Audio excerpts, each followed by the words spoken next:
Shields up, Ironbreakers. Rurikhan here coming at you with another video, and today we're going to be talking about Sekiro, Shadows Die Twice. This is going to be my video review, and it is not going to contain any spoilers whatsoever, whether that is about boss fights, even certain mini-bosses. I'm going to keep everything out of it. I'm just going to restrict the footage to the first two areas in the game, which are the Ashina Outskirts and the Hirata Estate, most likely.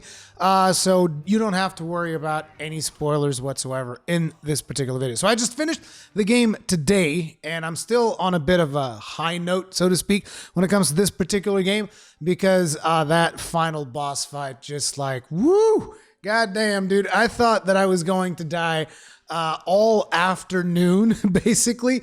But turns out that I was able to adapt a little bit faster than what I thought, and it took me just a little bit under 2 hours to beat the final boss, which is, it's hilarious to think about it like that. Yeah, it just took me about 2 hours of repeating the same thing over and over and over until I friggin' got him.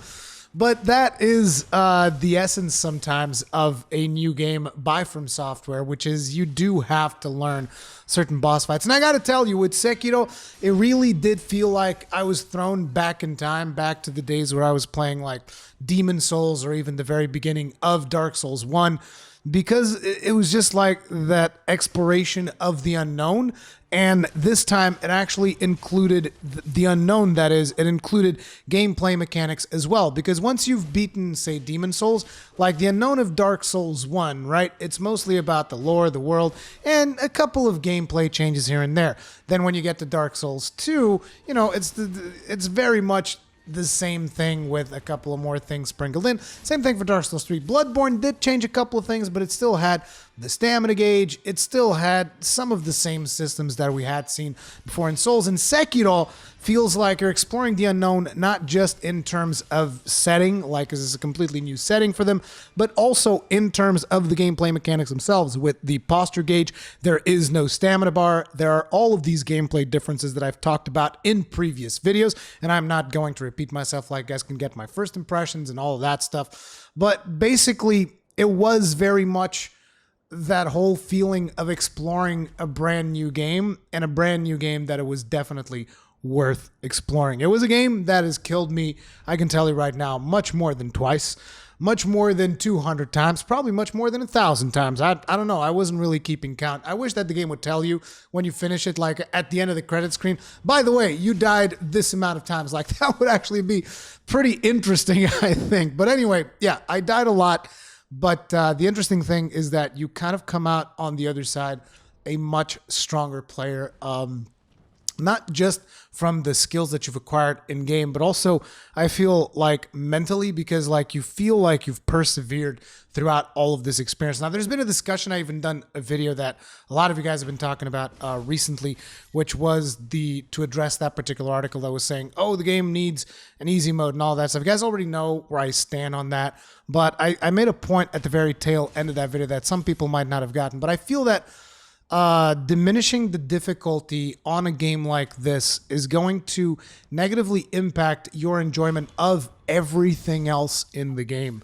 Like, you're not going to appreciate the lore that is being told to you, how powerful these enemies that you are fighting are, if you're just able to go up to them, beat the crap out of them in like your first attempt.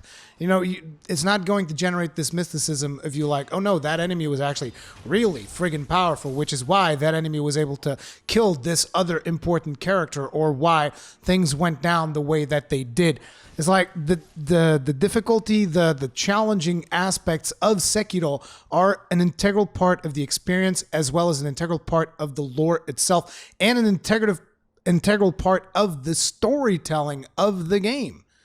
Like, because I keep seeing this argument on a whole difficulty thing. It's like, oh, I just want to enjoy the game. It's like, you won't be able to enjoy it. It is going to feel subpar if you don't go through those challenges.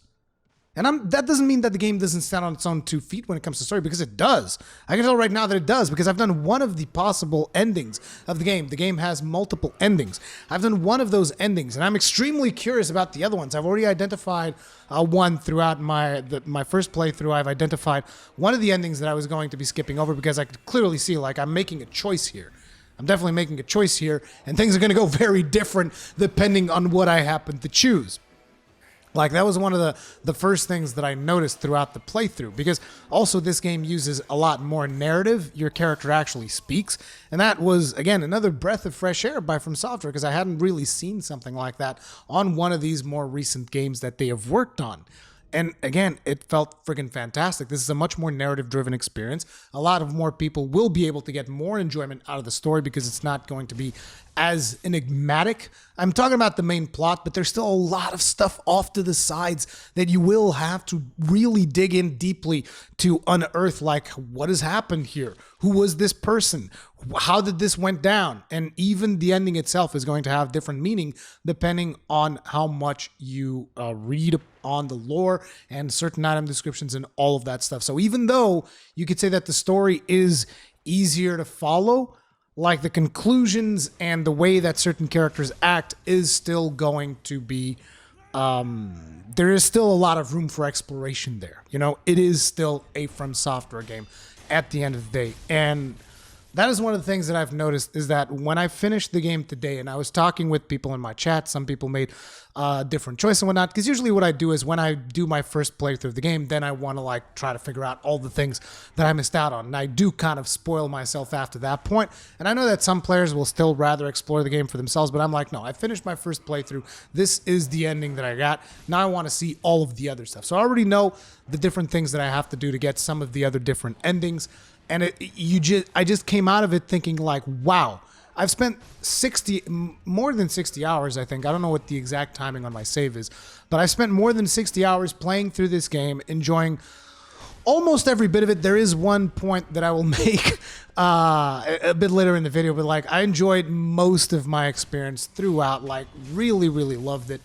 And after those 60 hours of this completely single player game, no multiplayer, there are, like, not that many different builds for you to do, because you're supposed to get all of the skills and upgrade all of your prosthetic tools in New Game Plus and all of that stuff. So it's not like there is a variety in play styles, because you do make certain choices of the things that you equip and all of that stuff, but there isn't really like, oh, I'm going to be an axe guy, so to speak. You know, you're not going to swap your katana for an axe, so to, you know, to give you guys an idea. But even despite all of those things, right, single player game, pretty much same weapon the entirety of the game. You know, you've played it about 60 hours and you come out of it thinking, wow, there's so much more content still for me to do. There are so many more things still for me to explore.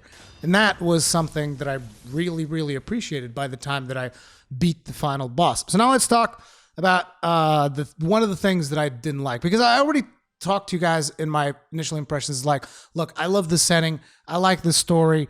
I like the visuals. I think they're amazing. I think the sound itself is one of the really high notes, because it really helps you, you know, understand whether or not there's certain enemies somewhere, or there's something you know, happening in the background, or even the music being dynamic when you've been detected and all of that stuff. So visually, sound, fidelity, all that stuff, it is amazing.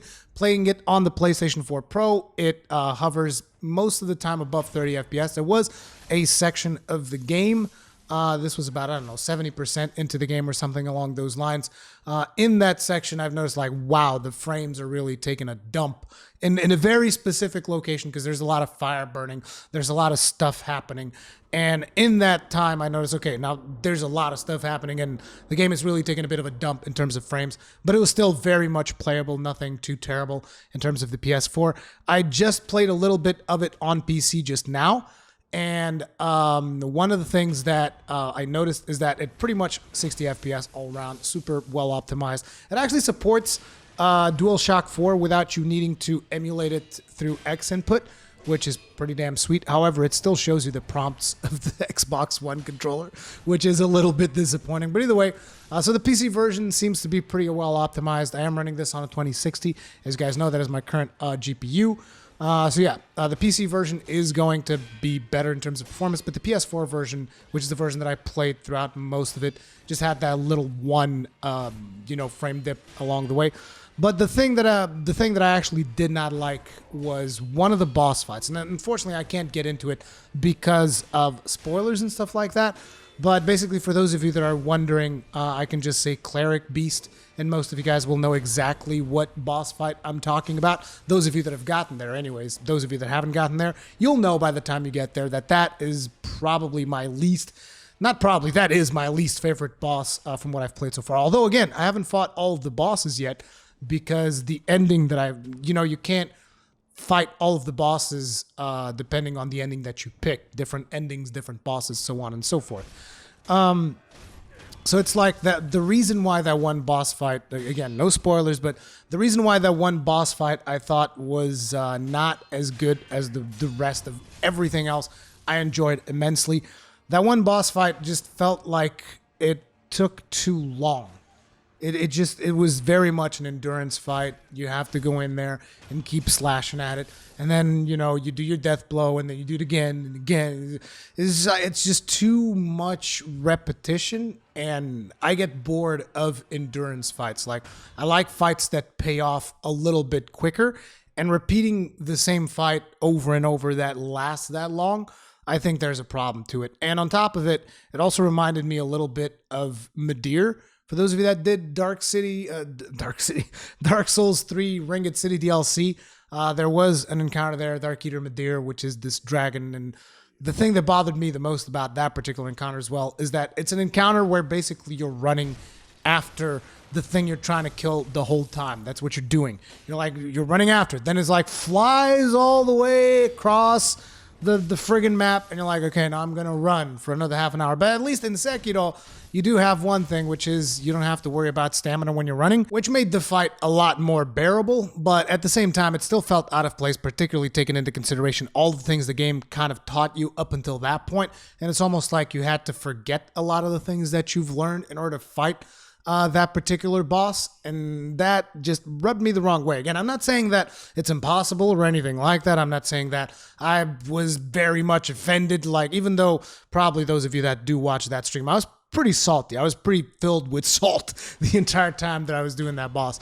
But it just felt like, I don't know, it felt very different from everything else that we had fought up until that point in a bad way. But other than that boss fight, everything else felt good.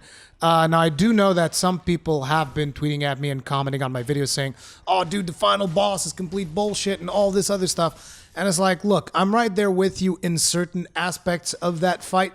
But at the same time, on my final attempt where I finally beat him, I killed him so fast that I was just like, Jesus Christ. This was like the best example when I did that final fight.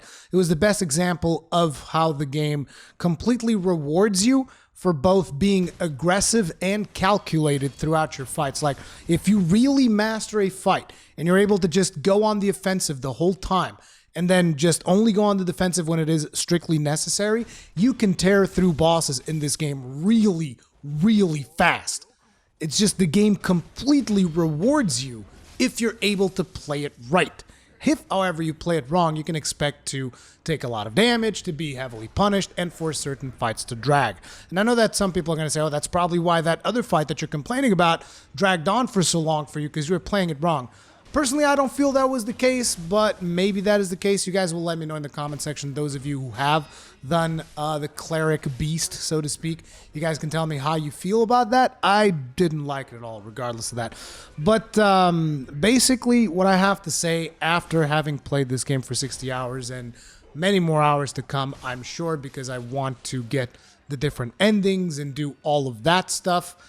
Basically, what I can tell you is that I wholeheartedly recommend this game to just about anyone. Like, anyone that is even remotely curious about it, try it out. And I know that some people are going to be like, oh, how can you do that? The game is really hard and it's really this and it's really that.